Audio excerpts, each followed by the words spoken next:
अवधूत चिंतन श्री गुरुदेव दत्त. अध्याय 8. श्री दत्तकृत उपदेशाचा आरंभ. इंद्र बृहस्पती संवादातील 7 गाथा. शिल्पशास्त्रज्ञ व कामशास्त्रज्ञ यांच्या गाथा 2. वक्रतुंड महाकाय सूर्यकोटी समप्रभ निर्विघ्नं कुरु मे देव सर्वकार्येषु सर्वदा. गुरुर्ब्रह्मा गुरुर्विष्णू गुरुर्देवो महेश्वरः गुरुः साक्षात् परब्रह्म तस्मै श्री गुरवे नमः. श्री गणेशाय नमः. श्री गुरुदत्तात्रेयाय नमः. गुरु म्हणे दीपकाप्रती ऐसी अर्जुने करिता विनंती. आश्वासनी तयाप्रती म्हणती तया योगीराज. अर्जुना तू सात्विक दैवी संपत्तीचा नायक. प्रारब्ध वशे सकळिक भोग भोगिले मद्वारे. तर आता हे दत्तगुरू अर्जुनाला सांगता आहेत आणि गुरु दीपकाला सांगतायत. तर दत्तगुरू सांगतायत की दैवी संपत्तीचा जो नायक किंवा जे काय आहे ते नशिबाने तुला सर्व मिळालं आणि माझ्या वरप्रसादाने तू सर्व भोग भोगले आहेत म्हणे. माझ्या सेवेच्या योगाने हे वैराग्य जाहले आहे. आता सत्वर पाहे याचा डोळा मुक्तिसुख. आत्मस्वरूप जाणणे तरी शास्त्र प्रमाण घेणे. शास्त्रांचे एकतत्व जाणणे द्वैतन पाहणे सुविचारे. शास्त्रांचे तात्पर्य एक असे सांगतो ते ऐक. एकता देवनायक गुरुदर्शना पातला. तर तू जे काही हे केलेलं आहे म्हणे आता तुला जे वैराग्य प्राप्त झालेलं आहे ते सुद्धा माझ्याच कृपेमुळे झालेले आहे म्हणे. तर आता हे आत्मस्वरूप जे आहे जे काय आता तुला मुक्ती मिळणार आहे ते तू सर्व बघ म्हणे काय आहे ते. आणि आत्मस्वरूप जे काय आहे ते शास्त्राप्रमाणे घ्यायचं म्हणे. जे शास्त्र सांगतं त्याप्रमाणे घ्यायचं. शास्त्रांचे तात्पर्य एक असे सांगतो ते ऐक. एकता देवनायक गुरुदर्शना पातला. तर शास्त्रांचं अर्थ म्हणजे काय आहे ते सांगतो म्हणे. तर एकदा काय झालं म्हणे, इंद्र गुरूंच्या दर्शनाला चाललेला होता. दुरी देखता गुरुवर पायी चालवणी ये इंद्र. करी भावे नमस्कार परमादर करून या. तर गुरूंना लांबून बघितलं त्याने आणि तो पायी चालत आला गुरूंकडे. गुरु बैसवी तयासी तो बैसोनी देखे शिष्याशी. झटले जे शास्त्राभ्यासी अन्य मानसी न आणती. कोणी लोकायत शास्त्र कोणी पढती कामशास्त्र. कोणी शिल्प सौगतशास्त्र न्यायशास्त्र कोणी पढे. तर गुरूंकडे तो पायी गेला आणि गुरूंनी बघितलं आणि त्याला गुरूंना पण आनंद वाटला. हा आपला आदर करून आलेला आहे बा. मग गुरूंनी त्यांना बसवलं इंद्राला आणि सांगितलं आता शास्त्राभ्यास काय आहे म्हणे. तर ते बघ म्हणे काय आहे ते शास्त्राभ्यास. तर कोणते कोणते शास्त्र आहेत. तर माझ्या वरप्रसादाने जे कोणते शास्त्र आहेत. चारवाक दृश्य आहे ते खरं आहे ते एक शास्त्र. नंतर हाताचे कलाकुसरीचे शास्त्र.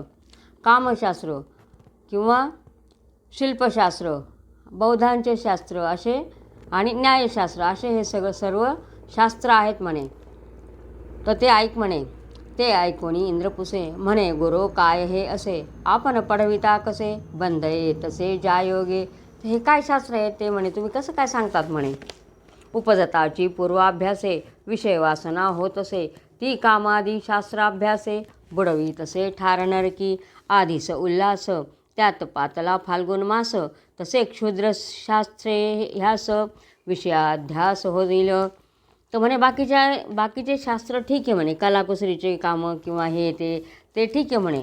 पण कामशास्त्र का शिकवतात म्हणे तुम्ही ते बघून आधीच मनुष्यामध्ये विषय वासना जागृत असते म्हणे. आणि हे कामशास्त्राने मग तो तर लगेच नरकातच जाईल ना म्हणे. हे जर कामशास्त्र त्याला शिकवलं तर. जसं आधीच उल्हास आणि त्यात फाल्गुन मास म्हणे तसं झालं म्हणे. हे होत विषयाक्रांत दुःशास्त्री करिता आसक्त. जेवी अंधकुपात लोटावे तसे हे वाटे. मुळी हे कामुक ही शास्त्रे अर्थात्मक. गुरु म्हणे इंद्रायक मणी कौतुक मानी तू. तर म्हणे आधीचे विषयशास्त्र आणि त्यामध्ये हे वाईट असतं म्हणे, आणि ते तुम्ही जर शिकवलं तर जसं एखाद्याला आंधळ्या विहिरीत लोटल्यासारखं होईल म्हणे. तर गुरु म्हणे अरे त्याच्यात आश्चर्य वाटण्यासारखं काय आहे, तर काय आहे ते सर्व तुम्ही आता तुला सांगतो ते ऐक म्हणे, त्याबद्दल तुला काही मनामध्ये हे वाटून देऊ नको म्हणे. शास्त्रे न होती बाधक सर्वांचे तात्पर्य एक, 7 गाथा सांगतो ऐक मन निशंक होईल. तर आता बघ म्हणे शास्त्र हे का वाईट नसतात म्हणे, कोणतं का शास्त्र असे ना त्याच्यामध्ये असा महाव्रत होनी सर्व संन्यास करुणी गुरुपदिष्ट चिंतनी निशिदिनी निमग्न हो. श्रवणे संशय भावना मनने असंभावना ध्याने विपरीत भावना निमाल्या मनापासून. श्रवण केल्याने संशय भावना निघून गेली, नंतर मनन केल्यामुळे ज्या काय वाईट विचार होते ते सर्व निघून गेले आणि ध्यान बिन करून त्याच्यातलं सर्व शुचिव्रत झाला तो. करोनिया योग केला प्रतिबंध भंग वासनाक्षय मनोभंग ज्ञानयोग मिळवी जो. बोध वैराग्य उपरती पूर्णपणे जेथे वस्ती त्या लागी किंकरी मुक्ती. हे उक्ती सत्य असे वैराग्य उत्पन्न झाल्यामुळे तो पूर्ण येऊन गेला, तो विरक्त झालेला आहे. असा जीवनमुक्त विप्र झाला ईशभक्त प्रारब्ध भोगून आसक्त विदेहमुक्त झाला तो. तर अशा प्रकारे तो जीवनमुक्त झाला कशाने, ईश्वराची भक्ती केल्यामुळे. शास्त्र जे शासन करी ईश वाक्य ते हो का क्षुद्र जरी विश्वास ठेविता त्यावरी ये गती बरी अनुक्रमे. शास्त्राप्रमाणे आपण वागून ईश्वराच्या वाक्यावर जर विश्वास ठेवला तर आपल्याला नक्कीच चांगली गती मिळते आणि आपल्याला मुक्ती मिळते. शिल्पशास्त्र विधीने वागता विधिज्ञाने गती अनुक्रमाने घेतली योगाने दुर्लभची ही एक गाथा अशी. अशा प्रकारे त्याला मुक्ती मिळाली म्हणे. ही आता दुसरी सांगतो. ही एक गाथा अशी दुसरी ही असे तशी गुरु सांगे इंद्राशी दत्त म्हणे ऐका अर्जुना. तर गुरु इंद्राला सांगतायत आणि दत्तगुरु अर्जुनाला सांगतायत. आता दुसरी कथा. नर्मदेच्या तीरी महिष्मती नगरी द्विज एक अवधारी गीत वादित्री रथ असे. तर नर्मदेच्या काठावर महिष्मती नावाचं एक नगर आहे, तिथं एक ब्राह्मण राहत होता आणि तो काय शिकलेला होता, त्याच्याकडे कोणतं शास्त्र होतं, वादित्री. वादित्री म्हणजे वादन कलेत निपुण असा तो होता. तो स्वरूपे सुंदर असे कवी उदार पूर्ण जाणे कामशास्त्र धुंडे सुंदर नारी ते मिळवे सुलक्षणा पद्मिनी हे चित्ती ठेवूनी पातला राजसदनी राये वंदुनी पूजिला. तर तो कशात निपुण होता, वाद्यकलेत तर निपुणच होता, म्हणजे गायन वादन त्याला येतच होतं, पण त्यांनी कामशास्त्राचा अभ्यास केलेला होता आणि त्या कामशास्त्राप्रमाणे तो सुंदर अशी स्त्री लग्नासाठी शोधत होता. ही पत्नी कशी पाहिजे, तर पद्मिनी लक्षणाची पाहिजे व असं. मिळावी सुलक्षणा पद्मिनी हे चित्ती ठेवूनी पातला राजसदनी राय वंदुनी पातला. मग राजाकडे आलेला आहे तो. राजा म्हणे विप्रासी काय इच्छा मानसी विप्र म्हणे रायासी शास्त्रोक्त नारी धुंडितो. तर म्हणे राजा म्हणतो काय इच्छा आहे तुमच्या मनामध्ये सांगा. तर तो सांगतो राजाला मला सुंदर अशी सुलक्षणी अशी पत्नी शोधायची म्हणे, की शास्त्राने ती सुलक्षणी पाहिजे असं. जाणे मी कामशास्त्र तसेच सामुद्रिक शास्त्र नारी मिळावी पवित्र शास्त्रयुक्त लक्षणाची. तर मला कामशास्त्राची पण माहिती आहे म्हणे आणि मी सामुद्रिक पण शास्त्र जाणतो. सामुद्रिक म्हणजे हस्तरेषा पाहून भविष्य सांगणारा असा त्याला म्हणतात सामुद्रिक. तर ते सर्व बघून मी त्या चांगल्या सुलक्षणी अशी पत्नी शोधतोय म्हणे. ऐकोणे त्याचे वचन राये तया स्वकन्या रत्न दाविले ते पाहून मोहित होऊनी तो पडला. तर मग राजाने विचार केला की आपल्याला पण मुलगी आहे, ती तर याला दाखवून बघू असं म्हणून राजाने त्याचीच मुलगी त्याला दाखवली त्या ब्राह्मणाला. आणि त्यांनी बघितल्यावर त्याला एकदम ती आवडली आणि तो तिच्यावर मोहित झाला. शास्त्रोक्त सर्व लक्षणे पाहता पिढीला कामबाणे सावध होऊन क्षणे यथेष्ट वीक्षणे पाहिले. आणि मग त्यांनी त्या मुलीला बघितलं, असं निरीक्षण करून बघितलं आणि त्याला ती आवडली आणि तिच्यात ते लक्षणं पण होते त्याला जसे पाहिजे तसे. मुख पाहता विप्राचे भुलले मन कन्येचे हार्द जाणोनी दोघांचे राजाचे मन सुखावले. आणि मुलींनी पण त्याला बघितलं आणि तिला पण तो आवडला, दोघांचं एकमेकावर प्रेम जडलं आणि राजाला हे बघून आनंद झालेला आहे. राजा म्हणे हा सुपात्र, विप्र असे पवित्र, मीही असे अपुत्र, घर जावाई करावा. राजा मनात म्हणतो, अरे हा तर ब्राह्मण आहे, चांगला आहे आणि योग्य आहे आपल्या मुलीसाठी, तर याला आपण घर जावाई करून घ्यावं, कारण मला पण मुलगा नाही म्हणे, आता यालाच घर जावाई करून घेतो म्हणे. विप्रकन्येसी पाहून राहिला मोहित होऊन, कन्येचेही अंतःकरण रंगले याहून काय पाहू. जरी हा असे निर्धन, याला द्यावे राज्यार्धदान, असा विचार करून मुहूर्त पाहुणी लग्न करी. राजाने म्हटलं, हा जरी याच्याकडे धनद्रव्य नसलं तरी सुद्धा याला आपण, हा योग्य आहे आपल्या मुलीसाठी, आपण याला अर्ध राज्य दान करून देऊ आणि घर जावाई करून घेऊ, असं म्हणून त्यांचं लग्न लावून दिलं. ब्राह्मविधीने कन्यादान, दिले राज्यार्ध आंदन, केला उत्सव 16 दिन, जावाई ठेवून घेतला. तर ब्राह्मविधीने म्हणजे सालंकृत असं कन्यादान केलं आणि त्याला अर्ध राज्य आंदन देऊन टाकलेलं आहे त्या मुलाला, आणि जावाई घर जावाई करून घेतलेलं आहे. चक्रवाका समान परस्पर प्रेमबंधन, झाले तयांचे अनुदिन, आनंद निमग्न होती ते. आणि मग त्यांचं एकमेकांबद्दलचं एकदम दृढ असं प्रेम निर्माण झालेलं आहे.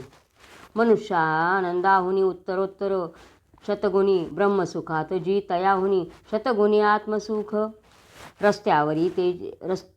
रत्यारूढतेची पूर्ण, कामशास्त्री जो विचक्षण, जाणे ब्रह्मसुखाचे लक्षण, तो ते घे पूर्णपणे ते. तर ते नंतर अत्याधिक श्रेष्ठ आत्मानंद जो असतो तो आणि मन, त्या मानवी आनंदापेक्षा शतपट असं आपलं जो ब्रह्मानंद श्रेष्ठ, त्या आत्मानंदाचा आनंद ते पतिपत्नी घेत होते. मनुष्याहूनही उत्तरोत्तर शतगुणी, ब्रह्मसुखात जी तयाहुनी, शतगुण आत्मसुख. रत्यारूढतेची पूर्ण, कामशास्त्री जो विचक्षण, जाणे ब्रह्मसुखाचे लक्षण, तो ते घे पूर्णप्रमे. पामरे भोगिता नारी, सोपाधिक सुख घेतोत अंतरी, नित्य नित्यशय सुखाची सरी, मैथुनांतरी त्या द्यावी की. शास्त्रनेने तया स्पष्ट, स्पर्धा सूयादी दुष्ट, रतिसुख जाणे स्पष्ट, माने श्रेष्ठ तत्त्वज्ञ. मैथुनांती शयनांती, जीवाने पूर्णस्थिती, ती सदैव जे पाळिती, जीवनमुक्ती तया हाती. हे नेने तो पामर, धरी संसार अनिवार, विषयासक्ती निरंतर, करी परांग मुखे. तर ते त्यांच्या दोघांमध्ये एकदम समाधानी होते आणि ब्रह्मसुखाचा आनंद घेत होते. असा तो ब्राह्मण कामशास्त्र प्रवीण, रत्युपाधीने जाणून ब्रह्मानंदी निमाला. राजकन्या हृष्ट झाली, विप्रचरणी रमली, कधीही दृष्टी आपुली, अन्यत्र न घाली क्षणमपी. तर ती त्या ब्राह्मणाच्या एवढी रममान झाली ब्राह्मणामध्ये, तर ती दुसरीकडे तिचं लक्षच नसायचं, कायम ती त्याच्याच याच्यामध्ये रमलेली असायची. दरोणी पतीची चित्तवृत्ती, रमे राजकन्या सती, मानी परब्रह्मपती, ती सुमती धन्य होय. तर ती पतीला सर्व काही मानत होती. दोघांनी न केले पातक, स्वप्नीही न देखिले दुःख, परस्पर भोगुनी सुख, राहती एकमनेसी. ते एकमेकांशिवाय अजिबात राहत नव्हते आणि दोघांनी सुद्धा जीवनामध्ये कधीच पाप केलं, स्वप्नात सुद्धा कधी दुःख त्यांना मिळालं नव्हतं. यथायोग्य पाळिती धर्म, जो असे गृहाश्रम, तदनुगुणे करीती कर्म, परब्रह्म नर्म ज्याचे. तर यथायोग्यप्रमाणे त्यांचा गृहस्थाश्रम चालू होता आणि ते सर्व धर्माने वागत होते. जे सुख देव नेनती, ते सुख ते अनुभवती, सुखे मरुणी ती आणती, दोघेही जाती गंधर्वलोकी. आणि मग जीवनामध्ये आत्यंतिक सुख त्यांनी भोगून शेवटी ते दोघंही मरण पावले आणि गंधर्व लोकात गेले. तेथे ही दंपती होऊन होती नाद ब्रह्मलीन, गीतवाद्य तान निपुण, गंधर्व गण मान्य झाले. आणि मग तिथंसुद्धा ते ब्रह्मलीन झाले आणि तिथंसुद्धा गीतवाद्याचं हे करत होते, ते गायन करत होते आणि ते गंधर्वांच्या याच्यात गेले या राज्यात. एके दिनी हिमाचळी, ते स्वच्छंद गाती त्यावेळी, गाणे ऐकून चंद्रमौळी, तयांजवळी पातला. तर मग ते एक दिवशी हिमालयाच्या तिथं गाणे गात असताना शंकराने त्यांचं गाणं ऐकलं आणि गाणे मंजुळ स्वर, तालासह सप्तस्वर, 22 श्रुती धरता उर, तान बरोबर 49. तर त्यांचं ते गाणं असं ताल वाद्यासह चाललेलं होतं. कसं 22 श्रुती आणि तानाबरोबर 49 असे त्या सर्व एकदम तालासुरात गात होते ते दोघंजणं. त्यावेळे ते शंकरांनी ऐकलं. रागांसह रागिनी विरामासह दाविता त्यांनी हर्षान पुरे धरणी शिवाचे श्रवणी भरे ते गीत रागे हराचे मन त्यांनी हरिता सोडून ध्यान हर बोले होऊन प्रसन्न कर उचलून प्रेमाने. आणि त्यांचं ते गाणं ऐकून शंकर हात वर करून त्या दोघांना बोलू लागला.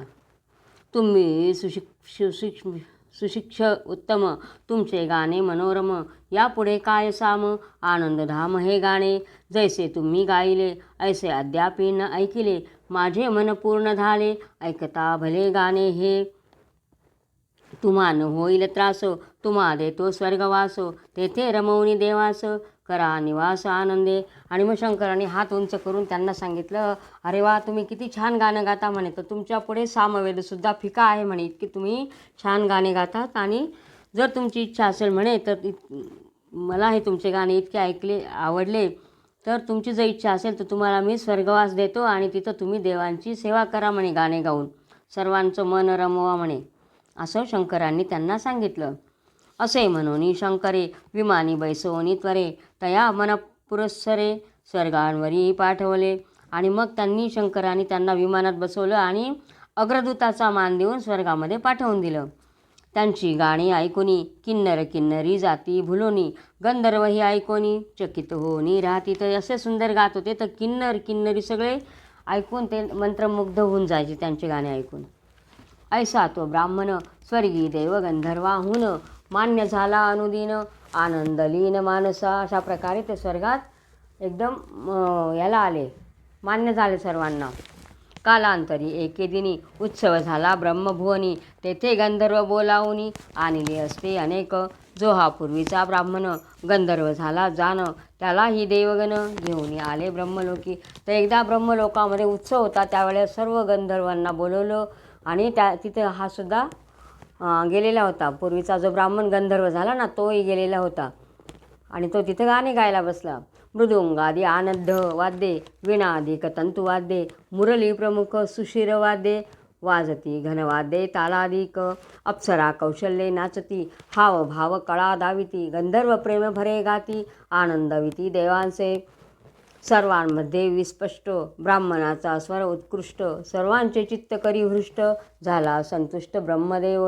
तर मग तिथं ते गायला बसल्यानंतर तर जे काय मृदुंग नगारा किंवा छिद्रयुक्त वाद्य किंवा झांज टाळा इत्यादी जे काय वाद्य होते, तर ते सर्व तिथं वाजवले जात होते आणि अप्सरा नाचत होत्या. तिथं हावभाव करून छानपैकी गंधर्व गाणे म्हणत होते. सर्व देवांना आनंद होत होता. पण सर्वांमध्ये ह्या जो ब्राह्मणाचा आवाज होता तो एकदम स्पष्ट येत होता आणि हे बघून ब्रह्मदेवाचं मन संतुष्ट झालेलं आहे.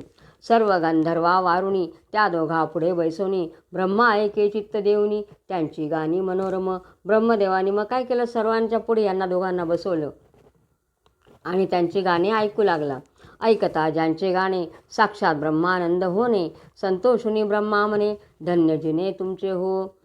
नाद ब्रह्मात्म तत्वजे, ज्या समान नाही दुजे, म्हणून सर्वोत्तम जे ते उमजे हा एक. तर नाद ब्रह्म कशाला म्हणता हे तुमचं गाणं ऐकूनच कळतंय म्हणे. विलक्षण ह्याचा आनंद दुसऱ्या देई परमानंद, केवळ ब्रह्मरसास्वाद सर्व खेद वारी जो.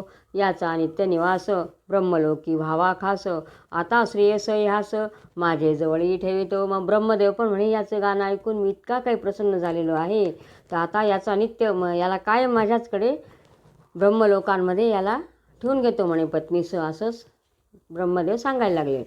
ऐसे ब्रह्मा बोलून सुप्रसन्न होऊन, तया दे स्वसन्निधान प्रेमे मान पुरस्सर. मग मानापानाने त्यांना आपल्याजवळ स्वतःच्या सान्निध्य असं त्यांच्याजवळ म्हणजे त्यांच्या ब्रह्मलोकामध्ये नेलेलं आहे ब्रह्मदेवाने. ऐसा तो ब्राह्मण कामशास्त्र विप्रवीण, पुढे गंधर्व होऊन ब्रह्मलोकी राहिला. कृतोपासका जी गती ती आली तया पुढती, तेने घेतली क्रममुक्ती पुनरावृत्ती न होतया. तर उपासना करणाऱ्याला जे काही स्थान मिळायला पाहिजे ते स्थान यांना दोघांना मिळालेलं आहे आणि त्यांना पुनरावृत्ती म्हणजे पुनर्जन्म नाही आहे म्हणे आता. ज्यांचे अपक्व ज्ञान ते ब्रह्मलोकी येऊन, तेथे श्रवणादी करून क्रमे निर्वाण पावती. जे केवळ पुण्य करून ब्रह्मलोकी येऊन, राहती तया ये पतन पुण्य भोगून सरताची. जे कोणी पुण्य करतात ते ब्रह्मलोकात येऊन राहतात, पण त्यांचं पुण्य जेव्हा संपून जातं त्यावेळेला त्यांना परत पृथ्वीवर जन्म घ्यावा लागतो म्हणे. गुरु म्हणे इंद्रा ऐक, कामशास्त्र निश्चायक, तो ब्राह्मण सश्रीक ब्रह्मलोकवासी झाला. तर गुरु सांगता इंद्राला, ऐक म्हणे, बघ तू म्हणतो ना शास्त्र कोणतं चांगलं असतं किंवा चांगलं नसतं, तर हे तसं काही नाही म्हणे. तर तो ब्राह्मण कामशास्त्रात निपुण होता, पण त्याला कसलं ब्रह्मलोक प्राप्त झाला म्हणे, तर त्याच्यामुळेच झाला ना म्हणे. तर हे काही वाईट नसतं म्हणे, कोणतंच शास्त्र वाईट नसतं. जो क्रममुक्तीचा अधिकारी झाला असे, जो यापरी शास्त्र तत्व निर्धारी क्रमेचारी मुक्ती घेतो आणि मग असा क्रमाक्रमाने शेवटी चारी मुक्तीचा आनंद घेतो म्हणतो. श्री दत्त म्हणे अर्जुना, द्वितीय गाथा ऐकुणी देवराणा, पावण्या समाधाना द्वितीय उदाहरण पुसतसे. तर मग आता हे दुसरं उदाहरण, दुसरी कथा ऐकलेली आहे इंद्राणी आपलं अर्जुनाने आणि दत्तांना. दुसरी म्हणे आता परत तिसरी कोणती कथा आहे ती मला सांगा म्हणे. असं म्हणून तो अर्जुन दत्तांना तिसरी कथा विचारतो आहे. इति श्री परमहंस वासुदेवानंद सरस्वती विरचिते श्री दत्त महात्मे अष्टमोऽध्यायः.